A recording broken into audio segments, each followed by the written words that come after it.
नमस्कार, मैं Ramkaran Patel, lecturer electrical department, government polytechnic college Jalore, video lecture के इस सीरीज़ में आपका हार्दिक स्वागत करता हूं। आप देख रहे हैं video lecture series of EE 306 electrical machine. इस सीरीज़ में हम पढ़ रहे हैं यूनिट 1 इंडक्शन मोटर। आज इस यूनिट का तीसरा पार्ट है, जिसमें हम पढ़ेंगे production of rotating magnetic field for 2 phase supply.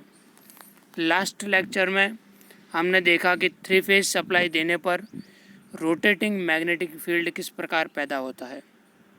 आज इस वीडियो में हम 2 फेज सप्लाई देने पर रोटेटिंग मैग्नेटिक फील्ड कैसे पैदा होता है, इस बारे में देखेंगे। In an induction motor when AC supply is given to the stator, magnetic flux या field is produced which is revolving at synchronous speed. Again मैं आपको बता देता हूँ, रोटेटिंग मैग्नेटिक फील्ड जिस स्पीड पर घूमता है उसी स्पीड को सिंक्रोनस स्पीड कहते हैं। तो ये आप अपने दिमाग में बिठा लीजिए कि सिंक्रोनस स्पीड मतलब कि मैग्नेटिक फील्ड के घूमने की स्पीड ही है। दोनों एक ही चीज़ है, अलग अलग नहीं है। देखिए, अब ये जो मैग्नेटिक फील्ड हो रहा है, पैदा हो रहा है, इसके लिए क्या क्या कंडीशंस हैं उनको हम देखें। तो जो पहली कंडीशन है, जो स्टेटर पे जो वाइंडिंग की जाती है 2 फेज सप्लाई की, यानी कि पहले जब 3 फेज में हम देखा तो हमने देखा था कि वहाँ पर स्टेटर पर 3 फेज सप्लाई थी, 3 फेज थे वहाँ पे, और तीनों ही फेज एक दूसरे से 120 डिग्री की डिफरेंस पे थे। यहाँ पर स्टेटर में 2 वाइंडिंग होगी और प्रत्येक वाइंडिंग को एक एक फेज से सप्लाई दी जाएगी। ये दोनों वाइंडिंग स्टेटर में एक दूसरे से 90 डिग्री के डिफरेंस पर स्टेबल होगी। यानी कि वाइंडिंग करते समय इस बात का ख्याल रखें कि दोनों वाइंडिंग के बीच में मैकेनिकल जो एंगल है वो 90 डिग्री का होना ही चाहिए। दूसरी जो कंडीशन है, the 2 phase are kept 90 degree space degree apart. ये जो हम सप्लाई भी दे रहे हैं, इसमें दोनों को फेज़ों को हमने रख दिया 90 डिग्री पे, और जो हम सप्लाई दे रहे हैं 2 फेज सप्लाई, जो 2 फेज सप्लाई हमने दी है उसमें जो फेज़ है फेज़ 1 और फेज़ 2 वो भी एक दूसरे से 90 डिग्री पर होने चाहिए। यहाँ पर डायग्राम में दिखाया गया है, फेज़ 1 जो कि रेड कलर से दिखाया है R फेज़ है, फेज़ 2 जो कि हमारा B फेज़ है। ये दोनों ही फेज़ एक दूसरे से 90 डिग्री पर है और दोनों की वेव फॉर्म है वो साइनसॉइडल है। अब जब ये सप्लाई हम दोनों फेज़ वाइंडिंग को देंगे, तो जब भी किसी वाइंडिंग को सप्लाई दी जाती है उसमें करंट फ्लो करता है और करंट के फ्लो होने के कारण मैग्नेटिक फील्ड पैदा होता है। तो यहाँ पर देखिए, फेज़ 1 के कारण जो फ्लक्स पैदा हो रहा है वो भी साइनसॉइडल है, फेज़ 2 के कारण है वो भी साइनसॉइडल है, और वेव फॉर्म में इसे दिखाया गया है। वेव फॉर्म पर इस केस की स्टडी करने के लिए हमने अलग अलग पॉइंट्स रखे हैं और हर एक पॉइंट पर हम डिटेल में स्टडी करेंगे ताकि हमें क्लियर हो जाए कि ये मैग्नेटिक फील्ड पैदा होगा, ये रोटेटिंग किस प्रकार होगा। पॉइंट 0, 1, 2, 3, 4 आपको दिखाई दे रहे हैं। प्रत्येक पॉइंट के बीच में आप देख सकते हैं 45 डिग्री का डिफरेंस है। यहाँ पर जो मैक्सिमम फ्लक्स है वो है 5M से डिनोट किया है। जो फेज़ 1 का फ्लक्स है, इंस्टेंटेनियस फ्लक्स है, उसे 5-1 से डिनोट किया गया है। 5-1 फेज़ 1 का इंस्टेंटेनियस फ्लक्स है, यानी कि क्षणिक मान है जो कि हर एक क्षण पर बदलता रहता है। 5-2 फेज़ 2 का इंस्टेंटेनियस फ्लक्स है, क्षणिक मान है, ये भी हर एक क्षण पर बदलता रहेगा। केस 1, पहला केस जहाँ पर जो एंगल है वो थीटा इक्वल टू 0 डिग्री है और हम ऑरिजिन पर यानी पॉइंट 0 पर बात कर रहे हैं। इस केस में हम यहाँ पर देख सकते हैं कि पॉइंट 0 पर फेज़ 1 है, उसके कारण फ्लक्स पैदा होने वाला है वो है 0, यानी कि 5-1 0 होगा। और फेज़ 2 के कारण जो फ्लक्स पैदा हो रहा है वो मैक्सिमम है but in the negative direction, विपरीत दिशा के अंदर।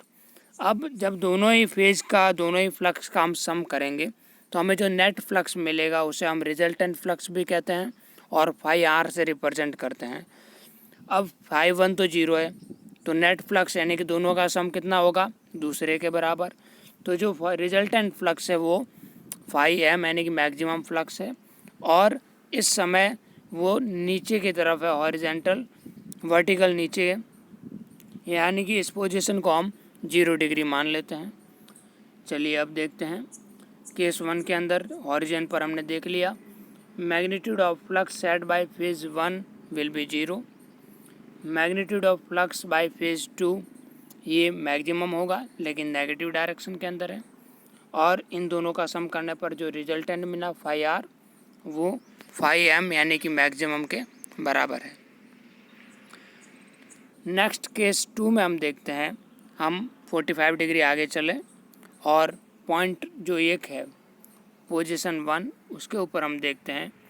तो यहाँ पर देखिए पोजीशन वन के ऊपर हम देख रहे हैं, तो इसका कंडीशन में जो फेज़ वन के कारण फ्लक्स पैदा हुआ है वो भी बढ़ रहा है, और फेज़ टू के कारण पैदा हुआ है वो भी बढ़ा है, दोनों ही फ्लक्स बढ़े हैं, और दोनों में से कोई भी मैक्सिमम पर भी नहीं है और ना ही कोई जीरो पर है, यानी कि जीरो और मैक्सिमम के बीच में है। अगेन दोनों फ्लक्स के बीच में हमेशा 90 डिग्री का डिफरेंस रहेगा।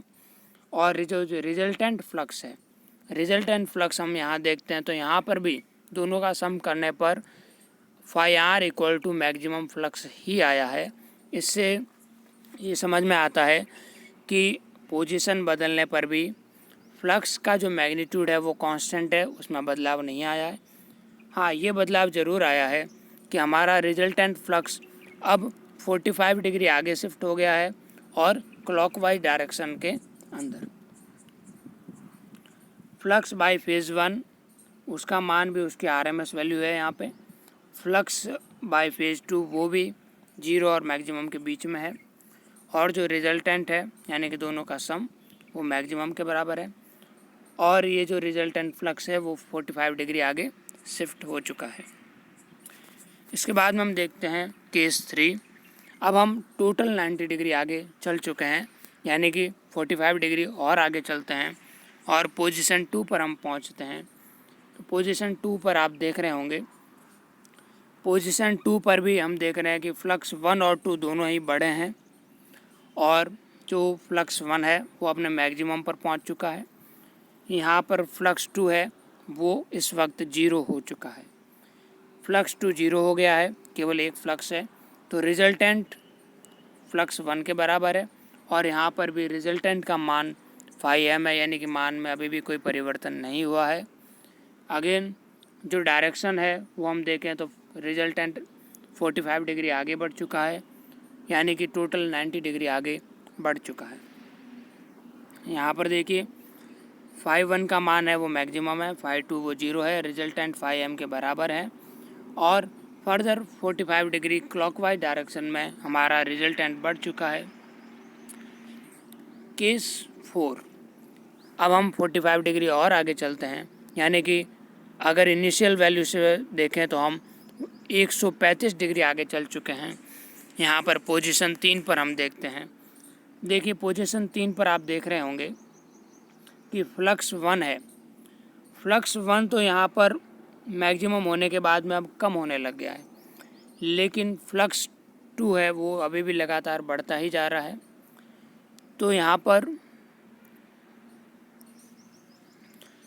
फ्लक्स वन और टू दोनों ही ना तो मैक्सिमम पर है ना 0 पर है, 0 और मैक्सिमम के बीच में है, और दोनों का भी कुछ ना कुछ मान है। अगेन दोनों के हम वेक्टर सम करते हैं तो हमें जो रिजल्टेंट मिलता है वो मैक्सिमम के इक्वल है, और जो रिजल्टेंट फ्लक्स है वो हमारा फर्दर क्लॉकवाइज डायरेक्शन में 45 डिग्री आगे बढ़ चुका है। यहाँ पर भी ये सारी बातें जो मैंने आपको बताई वो लिखी हुई आपको दिख जाएगी। इसके बाद में हम आखिरी केस 5 पर नज़र लगाते हैं, तो हम देखते हैं कि अगेन 45 डिग्री हम आगे बढ़े, यानी कि इनिशियल वैल्यू से हम 180 डिग्री आगे बढ़ चुके हैं। यहाँ पर पोजीशन नंबर 4 पर आप देखिए जो फेज़ वन है उसके कारण पैदा होने वाला फ्लक्स 0 है, इनिशियल में भी 0 था, यहाँ पर भी 0 हो गया। फेज़ टू के कारण जो पैदा होने वाला फ्लक्स है वो इनिशियली तो माइनस मैक्सिमम था, अब प्लस में यानी कि पॉजिटिव मैक्सिमम हो गया है। और जब दोनों का सम किया तो जो रिजल्टेंट मिला वो भी 5 मैक्सिमम के इक्वल है। और ये केस 4 की तुलना में, यानी कि पिछले वाले केस की तुलना में फिर से 45 डिग्री आगे बढ़ चुका है। और अगर हम इनिशियल वैल्यू की बात करें तो इनिशियल की तुलना में 180 डिग्री आगे बढ़ चुका है। ठीक है, तो इससे हमें ये साफ हो जाता है कि जब ये हमारी जो कंडीशंस थी रोटेटिंग मैग्नेटिक फील्ड की, वो जब सेटिस्फाई हो जाती है तो जैसे जैसे सप्लाई की वेवफॉर्म चलती है, फ्लक्स की भी वेवफॉर्म समय के अनुसार बदलती रहती है। और फ्लक्स 1 और फ्लक्स 2 इनका मैग्नीट्यूड लगातार बदलता रहता है एंगल के अनुसार, लेकिन जो रिजल्टेंट है, रिजल्टेंट का मान 5m यानी कि मैक्सिमम के इक्वल ही रहता है। रिजल्टेंट का मान कभी नहीं बदलता और रिजल्टेंट फ्लक्स का जो एंगल है वो लगातार बदलता रहता है। यहाँ पर हमने देखा कि इनिशियली 0 डिग्री था और 180 डिग्री तक चला गया। तो इसी प्रकार समय के अनुसार ये रोटेटिंग मैग्नेटिक फील्ड, ये जो मैग्नेटिक फील्ड है वो रोटेट करता रहता है। That's why it is called as rotating magnetic field. ठीक है, अब ये जो रोटेटिंग मैग्नेटिक फील्ड जिस स्पीड पर घूमता है हमने बता दिया, उसे सिंक्रोनस स्पीड कहते हैं। और यहाँ पर आपके सामने है सिंक्रोनस स्पीड का फॉर्मूला कि ये जो सिंक्रोनस स्पीड है यानी कि मैग्नेटिक फील्ड के घूमने की जो स्पीड है वो किन किन चीज़ों पर डिपेंड करती है। तो फार्मूला देखिए आप, 120 into F divide by P, यानी कि ये डिपेंड करती है सप्लाई की फ्रिक्वेंसी पर। अगर हम सप्लाई की फ्रिक्वेंसी बढ़ा देंगे तो सिंक्रोनस स्पीड भी बढ़ जाएगी। ये इन्वर्सली प्रोपोर्शनल है पोल्स के। अगर नंबर ऑफ पोल्स हम बढ़ाते हैं तो सिंक्रोनस स्पीड कम हो जाती है। ठीक है, तो आज के वीडियो में हमने देखा कि 2 फेज सप्लाई देने पर रोटेटिंग मैग्नेटिक फील्ड किस प्रकार पैदा होता है। और इसी प्रकार और भी ज्ञानवर्धक वीडियो देखने के लिए आप बने रहिए हमारे साथ और हमारे चैनल को सब्सक्राइब कीजिए ताकि आगे से जब भी वीडियो अपलोड होगा उसकी इन्फॉर्मेशन आप तक पहुंच जाएगी। धन्यवाद।